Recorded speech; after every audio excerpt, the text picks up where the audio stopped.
Ok, c'est parti pour la troisième vidéo intitulée la chaise. Donc aujourd'hui vous allez faire la chaise sans chaise. Écoutez votre corps, vous avez juste besoin d'un mur. Bon, le mien n'est pas très haut, mais en général ça va jusque là-haut. Vous vous posez contre le mur et le but c'est d'arriver en forme d'équerre, ok? Vous maintenez jusqu'à ce que ça brûle. Si ça commence à brûler, c'est que ça marche, ok? Et que ça fonctionne vraiment bien. Maintenant, je vais vous demander aussi d'écouter votre corps, parce que tout le monde ne peut pas arriver directement en angle droit comme ça. Si ce n'est pas le cas, vous arrivez, vous vous posez contre le mur droit, vous posez vos mains, là vous avancez un peu les pieds et vous baissez. Si ça c'est votre maximum, c'est très bien. C'est très efficace aussi. Et ça va brûler au bout d'un moment. Ça prendra peut-être un peu plus de temps, mais ça va vous brûler. Ok? Et une fois que ça c'est fait, petit à petit, en fonction des jours, jour 1, jour 2, jour 3, vous baissez à chaque fois un peu plus. On prend, on pose les mains, on baisse. On prend, on pose les mains, on baisse. On pose les mains, on baisse. Jusqu'à arriver vraiment à une sorte d'équerre, un angle à 90 degrés si possible. Ce serait le mieux. Maintenant, si ça ne vous fait rien, c'est impossible, hein. Mais surtout si vous avez des gosses en fait, à la maison, je pense à Georges, je pense à Timothée encore une fois, hein, qui est dans ma tête. Eh bien je vais rappeler Théva, mon papa adoré, hein. Il va jouer le rôle de papa ou de maman. Donc voilà, avec une magnifique chaise. Donc je vais essayer de me mettre un peu à la hauteur des petits. Donc vous êtes là. Timothée, tu demandes à ton papa de se mettre en équerre comme ça. Voilà. Et tu viens.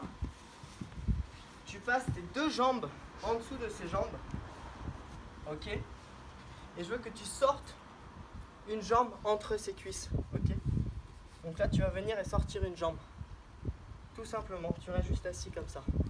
Tu viens, tu fais un gros câlin à la cuisse de papa. Si tu peux, tiens-toi le coude ici. Ce sera une bonne accroche. Tu viens, tu fais un gros câlin à la cuisse de papa. Tu rentres un peu tes fesses à l'intérieur. Et tu lèves la jambe et tu lui demandes de t'aider. Ok? Donc là papa il va t'aider. Il va te porter un peu pour que ton genou soit au niveau de sa cuisse. Voilà. Et toi, tu vas essayer de lever tes fesses en ramenant l'autre jambe ici. Tu fais un gros câlin. Tu lèves tes fesses. Tu verrouilles. Et tu y tiens comme ça. Tu tiens jusqu'à ce que papa il lâche. Ok? Si possible. En espérant qu'il tienne longtemps. Ok, vas-y, relève-toi, prends une petite pause. Ça chauffe. Hein. Ah. Et pour le petit aussi, franchement, la grimpe, c'est un des meilleurs exercices. Si vous avez un arbre dans le jardin, faites-les grimper aux arbres. Franchement, devenir un singe, c'est ce qu'il y a de mieux. Un autre exercice qui peut être pas mal du tout. Donc pareil, tu demandes à tes parents de faire la chaise. Une fois qu'ils sont en chaise, bon, on va dire que ça c'est mes pieds. Tu viens comme ça devant. Et tu dis papa porte-moi, ok? Tu vas te porter et tu vas t'asseoir, d'accord? Une fois que tu es assis, il faut qu'il te fasse une barrière de sécurité. Donc il tend ses bras bien droits des deux côtés, qu'il soit bien costaud. Comme ça toi tu peux t'en servir pour grimper comme dans un arbre. Donc tu viens, tu essayes comme tu peux de venir, de grimper. Il y a papa qui t'assure, il n'y a pas de souci. Et tu te mets debout, ok? Une fois que tu es debout, tu tiens sa tête, ses épaules, peu importe. Lui, si possible, il continue à t'assurer. Jusqu'à ce qu'il en puisse plus. T'en peux plus? Ouais. Ok. Et ben là, c'est lui qui va venir et te descendre. Et voilà, et on laisse reposer les cuisses de papa. Et ce sera fini. Merci pour aujourd'hui.